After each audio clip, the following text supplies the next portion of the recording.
Hey everyone, this is my regal Ben Yaakov. Welcome to my YouTube channel and my Facebook page if you are watching off of Facebook. And this is the first video I'm actually going to have this way.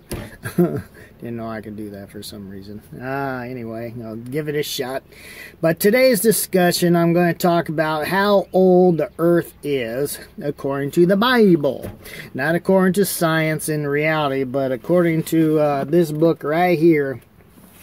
If you are ignorant of everything, and you just pick up that Bible and you start reading it from Genesis to the end of the Jewish Bible, which is, you know, the writings, which is the Chronicles, or if you have a Christian version, it's Genesis to Malachi. But nonetheless, what do you come away with when you read the Bible for the age of the earth? And you'll see quite different.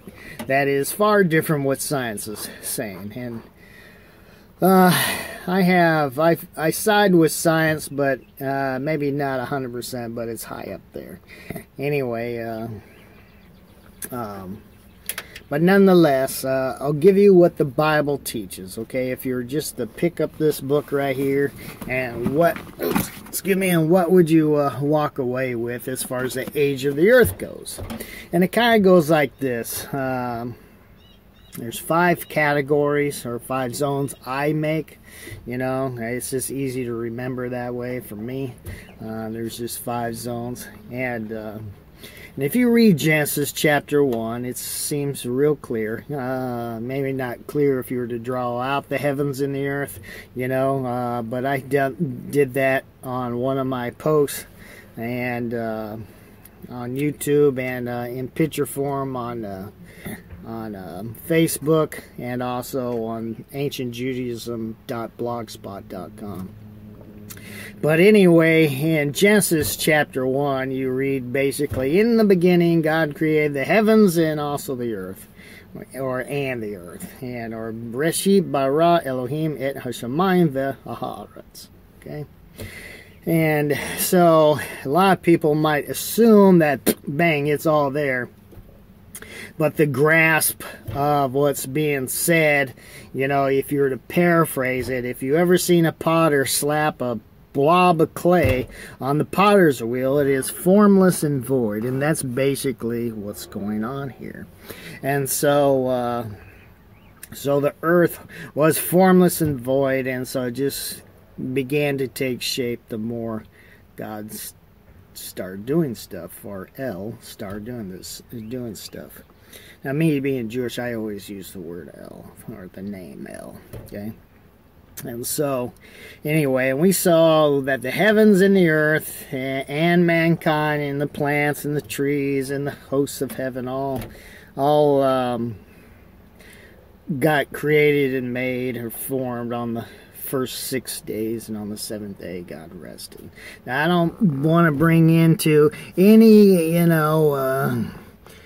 debate. Well, how can plants grow on the 3rd day when there's no sun until the 4th day? I'm like, dude, we're talking about God here, and it's less than 24 hours later. So, I mean, and in the Jewish calendar, our New Year always starts around the spring equinox. So, today is April 1st, 2022. The equinox is on March 20th, 2022.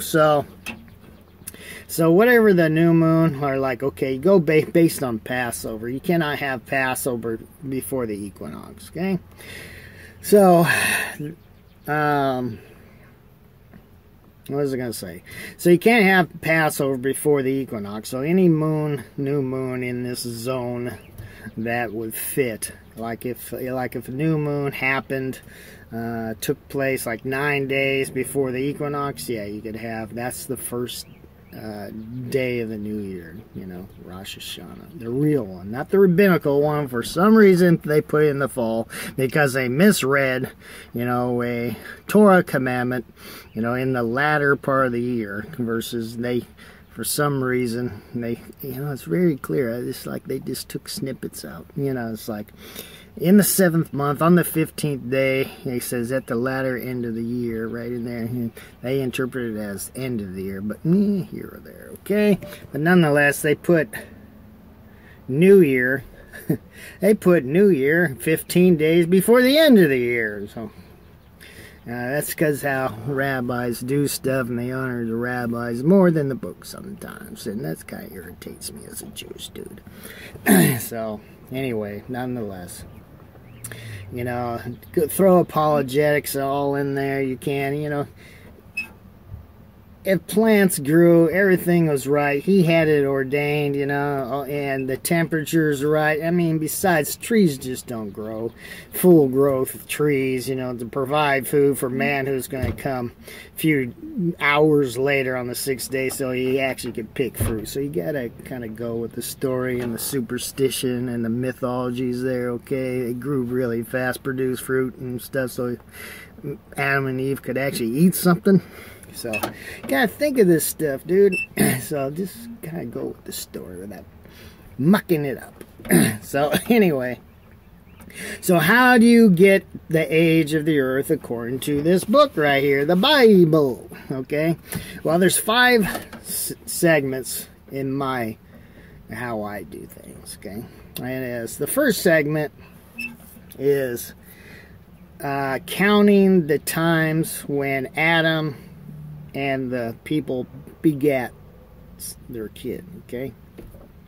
So it goes like this, starting around chapter 5 of Genesis. You know, Adam was 130. When he became 130, he begat Seth. Blah, blah, blah, and he lived, you know, so many years after that and begot other sons and daughters and so forth. And you just kind of go down the line. This is segment 1, okay? You know, Seth was 105 when he begat Enosh, and Enosh was 90 when he begat Canaan, and Canaan begat Mahalalel when he was 70 years old, and Mahalalel was 65. Whatever, he was 65 when he begot Jared, and Jared was 162 when he begat Enoch, and Enoch was 65 when he begat Methuselah, and so forth and so forth. And I'll just go just a little bit more. And Methuselah was 187 when he begat Lamech, and Lamech was 182 when he begat Noah. Okay, and this is where you have to read a little bit more, because it says when Noah was 500 years old, or after Noah was 500 years old, he begat Shem, Ham, and Japheth. So if you read on, somewhere around chapter 11 and or 12, somewhere in there, it says, now Noah's son Shem, that I just said, it says he begat his son Arpachshad, okay?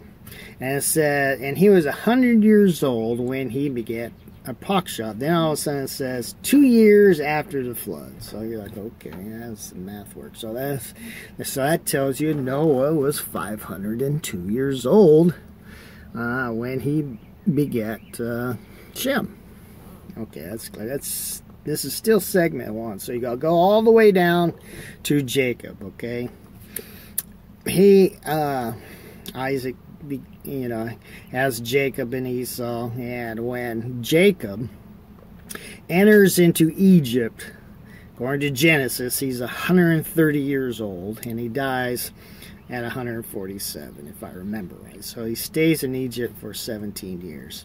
But we only care about when he entered into Egypt, okay? This is the end of segment 1. So from Adam all the way to the time of Jacob entered into Egypt, you have this block of dates or numbers, you know, or times, and so that's it. We don't we're not counting when Jacob dies, okay?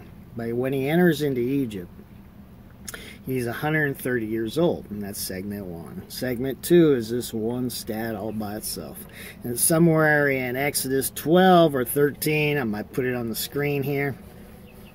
But it says, and the Israelites dwelt in Egypt 430 years to the very day. Well, the very day is the first month of the 15th day, you know, the 15th of Aviv. you know, or Abib, depending on what version of the Bible you want to pick out. And so that kind of tells you when Jacob entered. He entered during springtime, at least according to this myth.